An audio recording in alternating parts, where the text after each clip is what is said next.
আপনাদের নিশ্চয়ই মনে আছে কিছুদিন আগে রাজ্যের মুখ্যমন্ত্রী মমতা বন্দ্যোপাধ্যায় তিনি অভিযোগ করেছিলেন যে ভিন রাজ্যের ভোটারদেরকে বাংলায় ভোটার তালিকায় তুলে দেওয়ার চেষ্টা করছে বিজেপি এবং নির্বাচন কমিশনকে এই নিয়ে তিনি কাঠগড়ায় তুলেছিলেন। পাল্টা শুভেন্দু অধিকারী দস্তা কাগজ নিয়ে গিয়ে হিন্দু ভোটারদের নাম বাদ দেওয়ার অভিযোগ করে এসেছিলেন পাল্টা নির্বাচন কমিশনে। সেটা ছিল বাংলায় ভুতুরে ভোটার ইস্যু। আর একইভাবে আপনাদের নিশ্চয়ই মনে আছে মমতা বন্দ্যোপাধ্যায় গত মাসে একটি বিস্ফোরক অভিযোগ করেন। তিনি বলছিলেন যে ভোটার তালিকা সংশোধনের নামে আসলে এনআরসি চাপিয়ে দেওয়ার চেষ্টা করা হচ্ছে, পরোক্ষে এনআরসির কাজ করা হচ্ছে।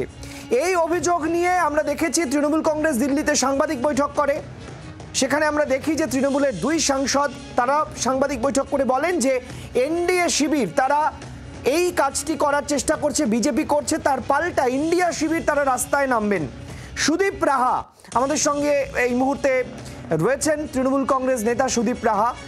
সুদীপ বাবু, যেটা জানতে চাইবো আপনার কাছে, বাংলায় ভুতুরে ভোটার ইস্যু ছিল, মমতা বন্দ্যোপাধ্যায় নির্বাচন কমিশনের যে নির্দেশিকা তাকে কোথাও এনআরসির তিনি জুজু দেখছিলেন। এবার বিহারে সেই একই জিনিস করার অভিযোগ উঠছে কমিশনের বিরুদ্ধে এবং নতুন আপডেট হচ্ছে কমিশন পাল্টা বলছে সেখানে নেপাল, মায়ানমার, এমনকি বাংলাদেশের লোকেদেরও তারা আইডেন্টিফাই করতে পেরেছেন। দেখুন, এখান থেকে প্রমাণ হয় যে মমতা বন্দ্যোপাধ্যায় জুজু দেখছিলেন না। মমতা বন্দ্যোপাধ্যায় যা দেখেছিলেন সেটা সত্যি। মমতা বন্দ্যোপাধ্যায় প্রথম দিল্লি মহারাষ্ট্রের নির্বাচনের পরে বলেছিলেন যে বিহারের ভোটের মুখোশ আড়ালে আসলে বাংলাকে, এখানে বাংলায় যাতে বিজেপি সরকারে আসতে পারে, ভুয়ো ভোটার ঢুকিয়ে দাও। সেটা আজকে প্রমাণিত হয়ে গেল। আমরা তো প্রথম দিন থেকে বলেছি যে বিজেপির কায়দাই এটা। বিজেপি যেখানে জিততে পারে না সেখানে ভুয়ো ভোটার ঢুকিয়ে সেখানে বিজেপি সেই রাজ্যগুলোকে দখল করে। আজকে সেটা আবার প্রমাণিত হলো। আমাদের নির্বাচন কমিশনের কাছে দাবি থাকবে যে আপনারা বিজেপির বন্ধুত্ব ছেড়ে একটু গণতন্ত্রের বন্ধু হন। আপনারা দয়া করে যারা প্রকৃত ভোটার সেই ভোটারদের চিহ্নিত করে তাদের ভোটাধিকার ফিরিয়ে দিন এবং ভুয়ো ভোটারদের বার করুন।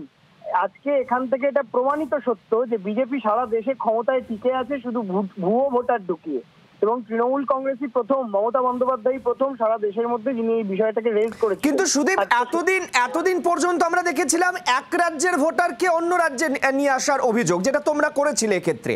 কিন্তু এবার তো দেখছি বিদেশিদেরকে ভোটার বানিয়ে দেওয়ার অভিযোগ করছে কমিশন। তাহলে ভাবুন, একই রকম ভাবে দেশের স্বরাষ্ট্রমন্ত্রী অমিত শাহ তিনি কিভাবে বাইরে থেকে লোক ঢোকান। বাংলার ক্ষেত্রে যখন বাংলাদেশ থেকে লোক এসে দাঙ্গা করে তখন আমরা বলি যে দায়টা অমিত শাহ।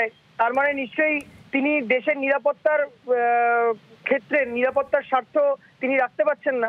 অমিত শাহের উচিত তো সবার আগে পদত্যাগ করা। নির্বাচন কমিশনের উচিত ইমিডিয়েটলি বিজেপি যে রাজ্যগুলোতে এই কাজ করেছে, আমরা বলছি তো দিল্লি, মহারাষ্ট্র সব জায়গায় নির্বাচন ব্যান করা হোক, নতুন করে নির্বাচন হোক, নতুন ভোটার তালিকা দিয়ে, দেখবেন সব জায়গায় বিজেপি হারছে। বাংলার আওয়াজ, বাঙালির আবেগ, জি 24 ঘন্টা।